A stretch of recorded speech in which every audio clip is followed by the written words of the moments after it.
I had been paying for my parents' living expenses, but at TA Christmas party, I found out they error-macking me as a low-educated freeloader. So I Cuties and stopped sending them money. The next month, I am Rebecca, a fashion designer. I am currently 26 years old. I was born and raised in a small town in the countryside.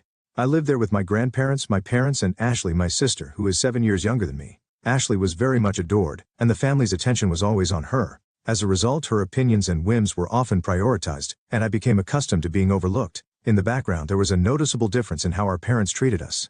For example, on Ashley's birthday, she would receive luxurious toys, whereas my birthday gifts were combined with Christmas and limited to just one present, often educational tools or books that weren't very exciting to a child. When Ashley joined the soccer team, our parents started attending her practices and games almost every week. I was also in the tennis club during middle school, but even on the day of my last match, my parents didn't come. The reason? They had to drive Ashley to her practice. This is how my parents always prioritized Ashley over me. There were times I wanted to cry, but the one who encouraged me was none other than Ashley. When our parents compared us, she would firmly respond, "That's not true. My sister is smart too. She always helps me with my studies, and she's amazing." A few days after my last match, she said, "Well done," and made a small bouquet with flowers she gathered from the local park, presenting it to me. Ashley had grown into a child with a kind heart. Meanwhile, our grandparents who lived with us often reprimanded our parents for their behavior and were protective of me. However, before I graduated from high school, my grandmother passed away, and my grandfather followed her a few days later. Ashley always stood by me, but it seemed to bother our mother. She began to treat Ashley more harshly, threatening, "If you keep defending your sister, I'll make you stand outside."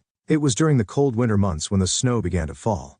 I didn't want Ashley to suffer such treatment, so I had no choice but to say, "You don't have to worry about me anymore." Afterward, Ashley stopped defending me and began to focus on sports and studies under our parents' roof, enjoying peaceful and happy days. The consecutive funerals of our grandparents also affected our parents, who claimed they had no savings, and easily denied my wish to attend university. I wanted to study design, but my parents didn't approve. After graduating from high school, I had no choice but to find a job. Still wanting to work in design, I moved away from home and joined a company that produced a small fashion magazine. My main job was clerical, but I wanted to try designing, so I persuaded my boss to let me assist the designers. Working in an office while being exposed to professional designers' work every day was also a reality check. However, that reality only fueled my motivation, and my dream of becoming a fashion designer grew day by day. I dedicated all my free time to studying, returning home only minimally. When I did visit, I was met with only cold words from my parents. Instead, I focused on studying design on weekends, acquiring specialized knowledge through online courses and other means. Thanks to my efforts, the company recognized my dedication, and I was finally welcomed as a member of the design team. My passionate work ethic resonated with the surrounding designers, who generously shared useful materials and connections with me. 3 years later, I had grown to take on projects as a full-fledged fashion designer. 8 years after graduating from high school and becoming accustomed to my job, I heard that Ashley was preparing for her university entrance exams. She was aiming for a prestigious private university's medical school. Ashley maintained top grades locally due to her daily efforts, and her admission was almost guaranteed. Remembering how she supported me as a child, I wanted to support her in any way I could. A few months later, Ashley was successfully admitted to the renowned medical university. When I heard the news of her acceptance, I was truly happy and immediately expressed my congratulations. "Ashley, congratulations. You worked hard. Going to cram school every day? Amazing." Ashley modestly thanked me, but then she brought up a concern. "Actually, it seems that a donation is needed for the medical school. It's not mandatory, but Dad and Mom say it would be embarrassing if someone from the countryside didn't pay. So it would be better to pay, right? But you know our family's finances are stretched thin with my tuition and living expenses, right?" Ashley herself offered to manage her living expenses with part-time work, but the story with the medical school was different. It was clear that the amount of study required left no room for part-time jobs. While a donation might be necessary, the reality was that our family's income, our father being a regular white-collar worker, and our mother working part-time twice a week, couldn't afford it. Attending a private medical school would be a significant burden, even with just the tuition alone. I thought they might be counting on my savings, but I was surprised they didn't ask directly, and instead had Ashley bring it up. Despite my growing disappointment with our parents, I decided to honor Ashley's request and help with the donation and other expenses necessary for her admission. Thus, Ashley rented an apartment near the university and started her new life. The apartment wasn't too far from where I lived, and I was ready to help whenever needed. However, Ashley seemed to be enjoying her university life, and whenever I reached out, her responses were always indifferent. Still, she frequently sent requests like, "I want to eat this," or "Please send me that." Reluctantly, I arranged deliveries and lent her the necessary money, taking over the financial support our parents couldn't handle. Although we occasionally had meals out together, Ashley was aloof throughout, constantly on her phone except when eating. Any attempt at conversation was dismissed with a simple, "I'm busy with studies," and we hardly had any meaningful discussions. Every time I encountered her cold attitude, I grew increasingly perplexed. When did we start drifting apart like this? Today's meal also felt as if I had forced her to come, judging by Ashley's reactions. Trying to change the atmosphere, I brought up a lighthearted topic about home. Well, as long as you're doing well, Ashley, that's probably enough for Mom and Dad, right? Upon mentioning this, Ashley suddenly stared at me and smirked coldly. Of course, I'm a famous medical student and you're just a high school graduate designer. Dad and Mom aren't worried about you. It's a job that doesn't even require a qualification, she said. Her harsh words squeezed my heart painfully. What do you mean by doesn't need a qualification? I asked. Just what I said. You say you're a designer, but anyone can do that nowadays just by looking it up online. Even my friends can easily set up websites. Aren't you embarrassed to be doing such a job? Maybe you should at least get a certification. Oh, but that might be hard for a high school grad.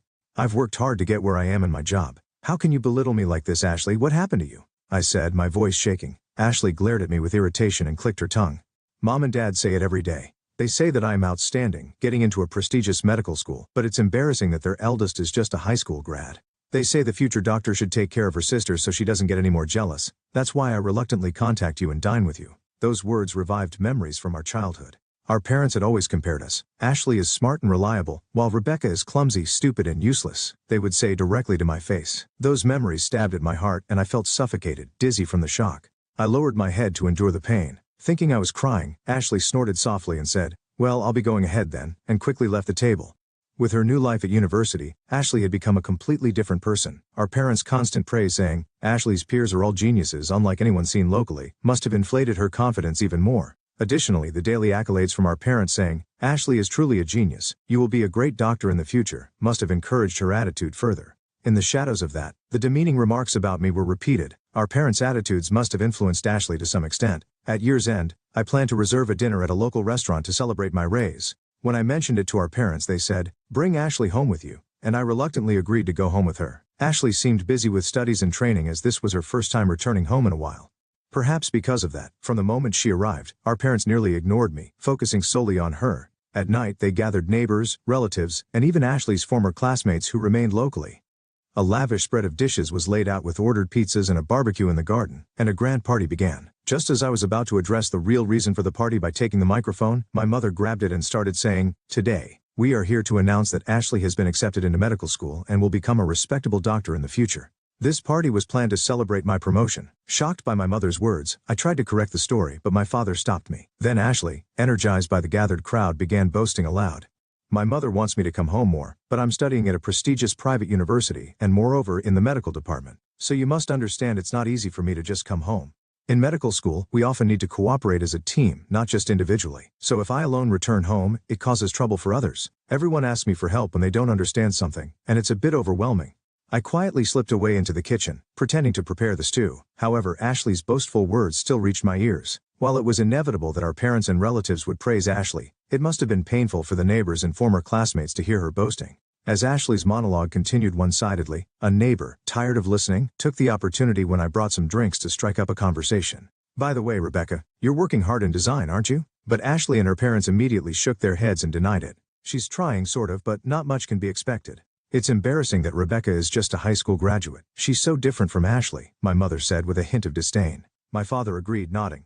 Yes, while my sister sitting beside them seemed to understand that she was being praised, displaying a proud smile. In the room there were many people who had only finished high school and were working, as well as parents with children in similar situations. While alcohol and food were being served, everyone tried to keep a composed expression, but it was evident that they were somehow enduring this situation. The only ones who seemed unaware were my parents and Ashley. I couldn't stand the unpleasant atmosphere, and tried to leave without saying a word. However, Ashley stopped me. "You come back home quite often, don't you?" "I can come back with confidence because I study hard every day. But maybe you don't mind because you lack both academic credentials and pride." Ashley laughed loudly as she said this. Even though my father said, "Hey, that's not a nice way to speak," he was laughing a little too. I was speechless at her words and felt anger welling up. "Good for you, Rebecca. You don't have to come back next year," I replied with a trembling voice, cutting her off as the people around us looked on with concern. I put down my tray and grabbed my coat and bag. While I was getting ready to leave, Ashley and the others were grinning and exchanging looks. "If you're going to say that, I'll do as you say. I'll never come back." A volcanic rage was stirring inside me, yet all the words that came out were cold and emotionless. I no longer had any feelings for my parents or Ashley.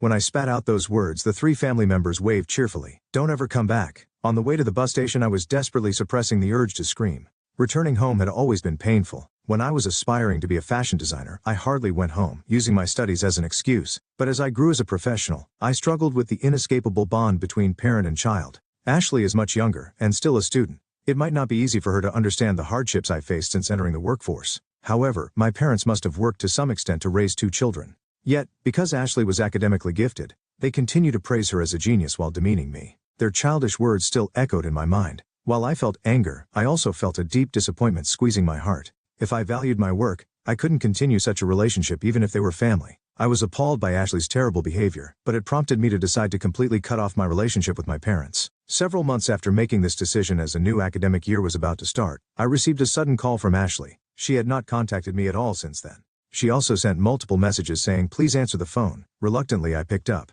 "Hey, what about my tuition?" There was a mix of fear and urgency in Ashley's voice. I answered calmly, "I paid for the admission fee, donation, and your 1 year tuition." "No, I mean the tuition for the 2nd year. The university is telling me to pay it quickly because it hasn't been paid yet for this year." "What are you telling me this for?" Ashley was at a loss for words on the other end of the line. Indeed, I had used my savings to pay for Ashley's expensive tuition, but what I paid was the admission fee, donation, and tuition for the 1 year.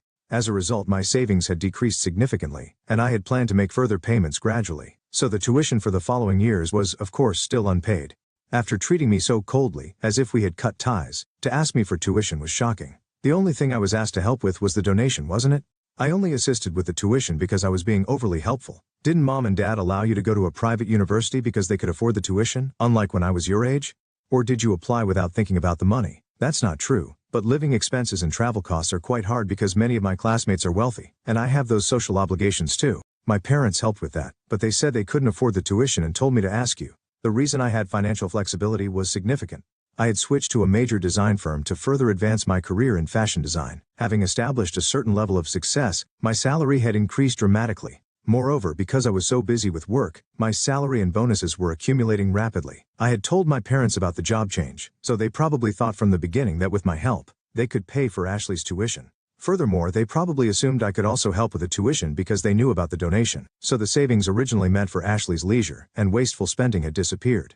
Yet I no longer felt forgiving toward her. It would have been easy to support the tuition, but I refused Ashley's request. Days later, when my parents contacted me again, I rejected their offer. They spoke to me over the phone with panicked voices sounding accusatory, which only sank my heart further. At that moment, I realized I could no longer return home.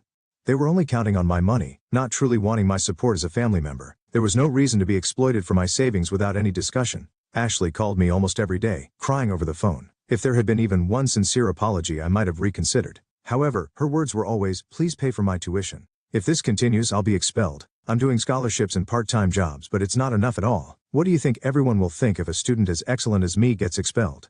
I'll pay back the money once I become a doctor. We're family, so please help me." The messages left on the answering machine were all similar. Among them was a surprising statement.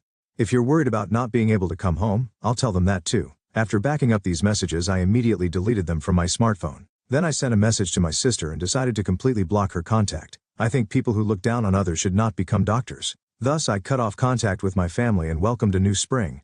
I heard from a relative who had been asked for money that Ashley's tuition for the 2nd year was somehow paid through scholarships and loans from various relatives. However, there was no longer any leeway to send her living expenses, so she had to start working part-time. Balancing work with a massive amount of daily studying, frequent exams and practices turned out to be harder than expected. Eventually, Ashley failed many credits and had to drop out 6 months later. I had been assisting not only with tuition but also by sending money home. After cutting ties last year, I stopped doing so. Without meeting again, Ashley, whose pride was completely shattered, returned to our financially struggling parents who were barely making ends meet. Although Ashley was academically capable, the funds for her education had already been depleted.